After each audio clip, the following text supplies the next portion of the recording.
Vi o vídeo em que você comentou a entrevista do superintendente da UFRJ, na qual ele disse que existem cerca de 2.500 servidores aptos a se aposentar. Na convocação da última sexta-feira, para quem está na lista de espera, também foi informado que deve haver uma nova chamada entre novembro e dezembro desse ano. Na sua visão, a aprovação do RSC pode fazer com que uma parcela significativa desses servidores dê entrada na aposentadoria, aumentando o número de convocações do cadastro de reserva? Você acredita que esse impacto já pode ser sentido na próxima chamada ou é algo mais para 2027? Vamos analisar esse panorama para responder a dúvida do Anthony, que pode ser a sua dúvida também. Fala aí, aqui é o Guidion com mais um vídeo para você. Seja muito bem-vindo ao canal ou bem-vindo de volta. Para quem não me conhece ainda, eu sou servidor público federal, fui aprovado em primeiro lugar no penúltimo concurso da UFRJ. Seja muito bem-vindo, se inscreve no canal. Em primeiro lugar, partindo do gráfico que eu mostrei aqui no último vídeo, por que um servidor pode se aposentar e escolhe não se aposentar, esquecendo o RSC, para além do RSC. O servidor, quando ele tem condições de se aposentar, ele passa a receber o chamado abono de permanência. Eu vou colocar no último nível da carreira aqui, como se eu tivesse condições de me aposentar, e eu estou considerando aqui só o incentivo à qualificação de especialização, não estou colocando ele com RSC ainda, tá?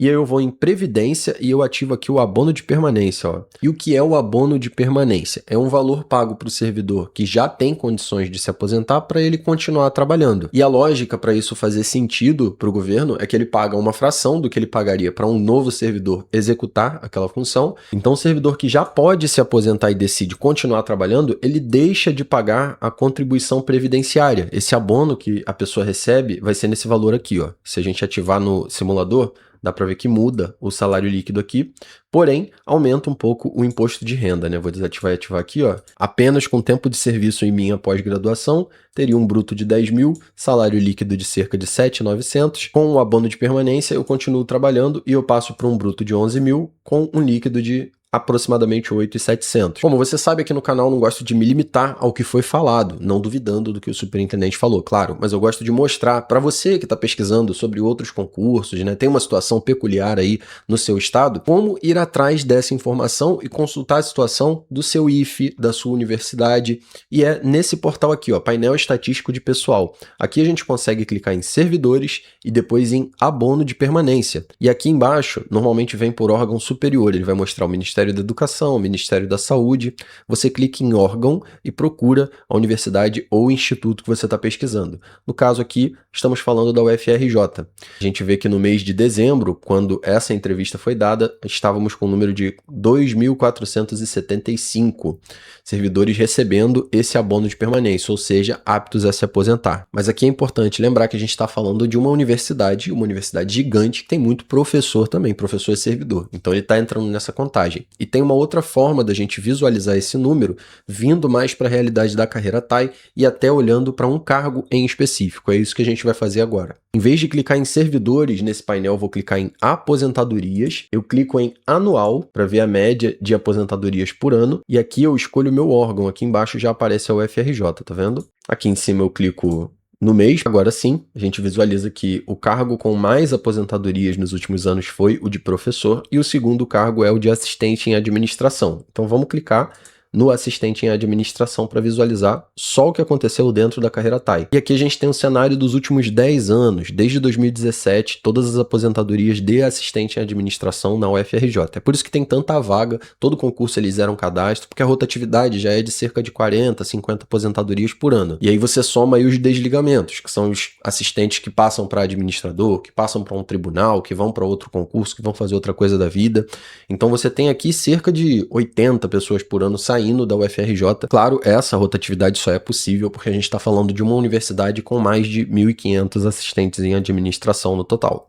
Beleza. O que a gente observa aqui? 50, 42, 49. Aí a gente tem um período aqui, ó, de pandemia, 2020 e 2021, uma redução drástica das aposentadorias, que em 2022 começa a retornar, 2023 chega naquela média de 40 a 50 e 2024 cai drasticamente de novo, ó, 19, 18. Por que isso aconteceu? Eu vou analisar e traduzir isso daqui para você, para a gente interpretar como a pandemia afetou esse gráfico e como o pós-greve de 2024 afetou esse gráfico também. Porque dessa análise, sim, a gente consegue extrair uma perspectiva mais real do quão afetado vai ser o cadastro de reserva atual da UFRJ e da possibilidade de novas vagas surgirem dessas aposentadorias pós-RSC. Primeiro, se a gente olha o recorte de 2017 a 2023 e a gente exclui o pós-greve aqui, a gente vê um afundo no gráfico aqui em 2020 e 2021, e isso provavelmente é explicado pelo período de pandemia. Aqui a gente tem um documento da UFRJ de março de 2020, um plano de contingência.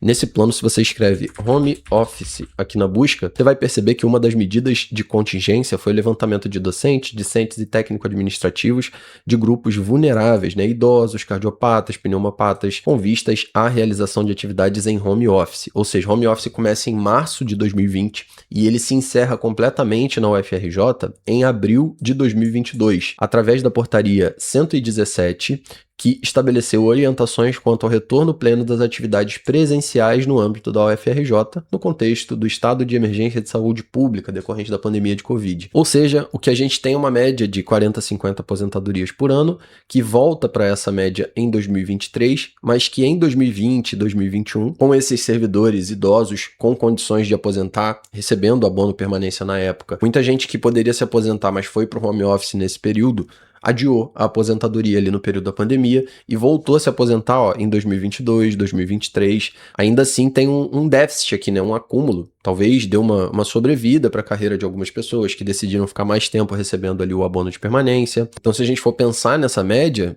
vamos botar 45 aqui, né? Fazendo a média desses anos sem pandemia e sem pós-greve. A gente tem aqui cerca de 20 pessoas, mais 30, 50, mais 15, 65, e aqui eu estou falando de servidores que hipoteticamente adiaram a aposentadoria por conta da pandemia e depois adiaram de novo por conta da greve de 2024.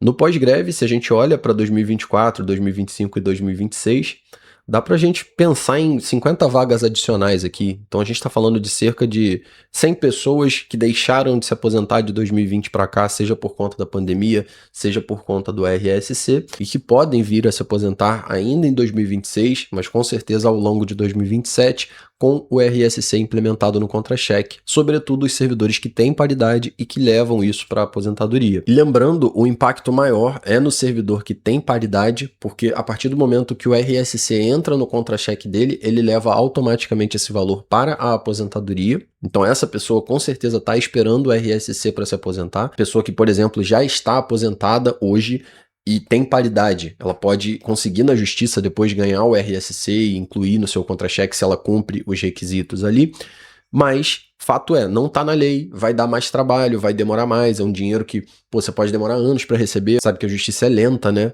Então, com certeza, quem está na ativa e tem a opção de esperar mais um pouco para ter o RSC no contra-cheque e levar de forma inquestionável, vai esperar. Sendo muito conservador e baseado nessa análise que a gente fez aqui agora, a gente teve aproximadamente 120 aposentadorias adiadas ali pela estimativa que a gente fez olhando para o site, e que a partir do momento que o RSC entra no contra-cheque, essas pessoas vão se aposentar praticamente de imediato. A gente tem um fluxo natural de aposentadorias que estava voltando ali, né, no pós-greve para cerca de 40, 50 aposentadorias por ano.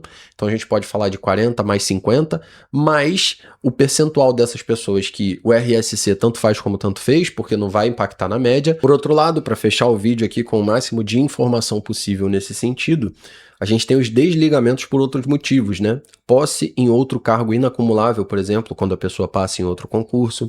Exoneração também, pelo mesmo motivo, né? Se a pessoa não tem estabilidade ainda, ela só exonera, ela não pede vacância, por exemplo. Falecimento e outras questões. E aqui a gente vê um cenário diferente. A rotatividade por desligamento do assistente em administração, ela é maior do que a de professor. Você vê um quadro diferente aqui. E na UFRJ foram 644 desligamentos nos últimos 10 anos. E nos últimos 5 anos, a gente também está falando de algo na casa dos 40, 50 desligamentos por ano. Lembrando que esse aqui é um período onde a gente começou a ter mais concurso. Aqui tem um quadro bem interessante que confirma o que eu tenho falado ao longo desses últimos vídeos, né?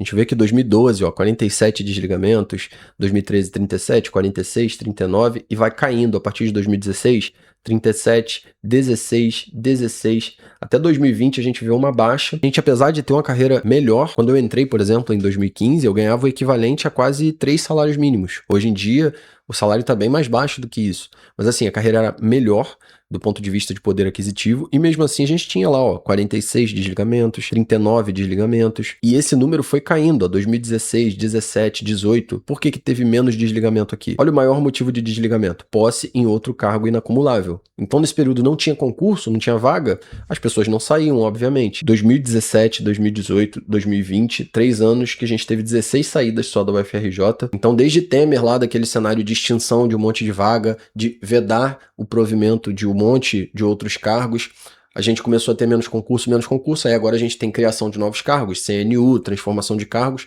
aí o número de desligamentos aumenta de novo, porque a galera tá passando em outros concursos, porque agora tem. Agora mesmo, temos autorizados aí concurso do Bacen, da CGU, da Receita Federal, grandes concursos que não rolavam já há bastante tempo, mas que podem aumentar o número de desligamento até um pouco para além do que a gente está imaginando aqui. Estou sendo bem conservador na análise, esses números podem ser um pouco superiores. A gente olha a média de desligamentos no pós-pandemia, a gente está falando de algo entre 40 e 50 por ano ali. Tomando isso daqui a tudo que eu já falei ao longo desse vídeo, a gente está falando de mais 200 vagas surgindo para o UFRJ nos próximos 12 meses, 18 meses, aqui para trazer a fala do superintendente para um cenário mais realista e factível e para a gente entender o que realmente faz sentido dentro dessa análise. A gente não está falando de 2.500 novas vagas para assistente à administração, por exemplo.